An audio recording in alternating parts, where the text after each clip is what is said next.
আমার সহকর্মী ব্যারিস্টার রাকিব রব চৌধুরী, আমার সহকর্মী তিনজন এখানে আছেন, আরিফ সাহেব, বান্না এবং লাবণী, সাংবাদিক বন্ধুগণ, আজকের এই ডিজিটাল ওকালতনামার উদ্বোধনী অনুষ্ঠানে আমাকে আমন্ত্রণ জানানোর জন্য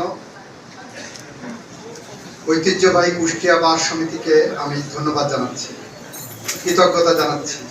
আমি আনন্দিত, আমি মুগ্ধ, আমি আপনাদের সাথে আসতে পেরে নিজেকে ধন্য মনে করছি।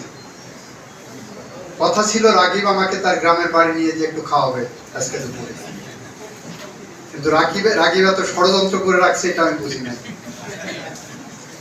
ওর ষড়যন্ত্র এমন ভাবে করেছেন যে কুষ্টিয়া বার কেন্দ্রিক যত উন্নয়নের দাবি আছে